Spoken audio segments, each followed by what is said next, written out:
Hello, everybody. It is David Kendrick, your favorite Purple Heart veteran, here today with a very serious topic about PTSD in the veteran community and why it's so hard for a lot of veterans to talk about it. And it's the reason why I started this entire business, Lion Speaking Agency. I made my E5 here, a sergeant in the Army in Fort Carson back in 2000 and I believe 8. And this was during a time right after the troop surge when President Bush sent, I believe, 20,000 additional troops into Iraq, and we just got destroyed. We were getting slaughtered. 2007 was documented as the worst year of the war. Well, they call it the bloodiest year of the war. We lost 899 soldiers that year, with thousands more injured. I earned my Purple Heart by getting shot by a sniper that year.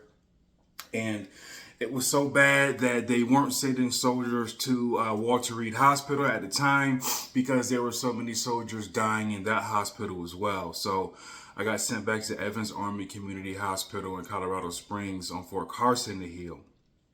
Then I got put in this unit called the Warrior Transition Unit, which was so bad that the New York Times investigated us and it caused a bunch of problems on post for us. But I made my E5 in that unit, and I would get many calls down to the desk because after I made my E5, the unit put me on permanent CQ duty because I was the only E5 in the barracks, and I was 22 years old at the time. And I would go do barracks checks multiple times, and I would find soldiers in their room who had died from accidental overdoses, soldiers who had been passed out in the room, hit their head on the floor. I would get calls down to the CQ desk and would have to send my runner up to a floor because somebody said that they were just talking to their veteran and their veteran just stopped talking to them on the phone. Get the keys, go to the room, find the veteran passed out. I think it's difficult because it's the most traumatic thing that we've ever been through at the time. And we deployed, well, a lot of veterans during that time, and we deployed when we were 18, 19, 20, 21 years old. I deployed when I was 19 and I got shot when I was 20 years old. I just turned 20 years old. So a lot of veterans didn't even know how to talk about life because they haven't been through anything in life except the war. And then you get injured. You may have been involved in a bomb or a blast accident, or like myself, gotten shot. And you don't know how to talk about it because we were so young back then that we didn't know how to express our feelings toward life. Really didn't. A lot of soldiers join the military like myself right out of high school. So you go right from high school to the battlefield and then you get injured. How do you talk about that?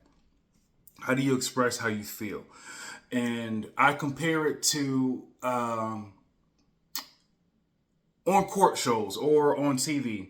When you see somebody who stood in front of somebody who may have killed one of their loved ones, and I think they called it a witness impact statement, and said, you did this to me, you harmed me, you changed my life, you made my life worse. A lot of us don't get that chance. I know my PTSD stems from getting shot by a sniper. I wasn't able to put a face on the person who shot me. So in my mind, for a long time, that person still could have been out there. For a lot of veterans who were involved in IED blasts, during this time, we had these new types of IEDs called EFPs, and they were taking out 2 to 3 soldiers on a truck with every IED blast to the point where we had to roll out in skeleton crews, the bare minimum of people in a truck, so that, we can reduce the number of casualties if we came across an EFP. When I tried to talk to veterans at the WTU, a lot of people didn't exactly know how to say what they were feeling. And like I said, it's like that victim impact statement. After getting hit with an IED or anything that happens, there's usually going to be a firefight that happens after that, and you're able to at least get some sort of revenge from a battlefield perspective. A lot of veterans didn't get that. A lot of veterans have friends like my guys up here passed away, and you can't do anything about it. I know in both of these incidents, I lost 2 friends, and I had immense survivor's guilt. And you have I came across a lot of veterans who were so patriotic and so passionate about the country. They would say, I know what I signed up for. it's no need in talking about it. And what happens is, because we are human, we want to find the path of least resistance when it comes to dealing with our problems. And that's what I was finding in the barracks at WTU. Accidental overdoses from what? People taking their medication with alcohol. We had a lot of, I was on CQE5, a lot of people coming to post with DUIs, drunk, because they want to take the path of least resistance. Instead of talking about this with my therapist or talking about it amongst my friends, I'm just going to drink this pain away, or I'm going to pill this pain away. And this was a time in the Army where you can go to sick call at 6 a.m. and come out with 25 Vicodin. And that was every single week.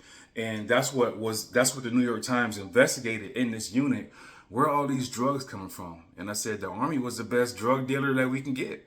You know, you go to your doctor in the morning, hey, you go to sick call, I got a headache, my leg not feeling good. You know, with my injuries to my legs, I was walking on my crutches and I fell in my room. I slipped in the shower. Boom. Here goes 25 Vicodin. Now you're addicted. So now there's no need to talk about it because you're going to drink or drug your pain away. And then when I got out of the military, I ended up on the street for a little bit, and I got taken in by a program called the Warrior Salute program in Webster, New York. And we had group therapy there. And I would be the only one talking in this therapy. And I was in this program with people who had survived suicide attempts, who had been involved in intense fighting in Iraq and Afghanistan, but they just didn't feel comfortable talking about what they've been through. And I guess I'm a natural talker. I found that out in the Army. But I would say, well, I probably know how you feel because I feel that same way right now. And for a lot of vets, PTSD can be embarrassing as well, because who would want to talk about a failed suicide attempt, right? Who would want to talk about getting injured or losing a leg or losing an eye or losing a hand in combat? Because less than 1% of us as a country actually serve, and then even less than that actually fight on the front lines. You have people in the military who, yes, they may have deployed, but they've never seen real combat, and there's nothing wrong with that at all. But I've talked to veterans who say, well, nobody cares. You know, we're less than 1% of people who actually served. So there's no need to even talk about it. And once again, taking that path of least resistance, let me meet some other soldiers who've been injured and just get high, do whatever your substance of choice is, because it makes things easier. It makes things easier. And then last thing, you know, in America, we say never forget. A lot of soldiers want to forget because it was the worst day of their life. And we have what's called alive days. My alive day, I earned this on June 17th, 2007. Worst day of my life. Got shot by a sniper in my femoral artery. It took 3 tourniquets to stop the bleeding because I got shot in both my legs. And for some people, when these anniversaries come up of our friends who passed away, or Veterans Day comes through, we just had Veterans Day, but when Memorial Day comes through, and everybody wants you to remember what can be the worst day of your life, you feel isolated. And some vets I've talked to say, man, I don't want to remember. I just want to forget. It was the worst day of my life. I don't want to talk about it. I'm tired of being called a hero. I'm tired of people thanking me for my service. I just want to forget and live as normal as a life as I can, or get as close to who I was before my injury as I can now. Because now, like myself, the veterans who deployed when we were 18, 19, 20 years old, now we're 38, 39, 40, trying to live a life as close as what we can before we deployed, before we had this traumatic event happen to us. So the PTSD, the post-traumatic stress syndrome, some people want to leave it in the past. They don't want to be reminded of their injury every single year when these holidays come around, 4th of July, Memorial Day, Veterans Day. That's why it's always good, if you're a civilian or just another veteran, when we talk about these things, when it comes to PTSD, ask your veteran, do you want to remember these things? Because some of them don't. Why is it hard to talk about. Because once again, some people, they may not want to remember it. And if you've been with your veteran before the injury and see who they are afterward, you can see I hear a lot of times, man, my veteran got injured and they weren't the same person they were before the injury. And of course not, because now we have psychological damage that we have up here. We have physical scars from the war, but we have mental scars up here. And who knows what we're battling with? Because, there was a time in the military when, at the height of the suicide epidemic in the veteran community, it was over 20 veterans a day who were committing suicide.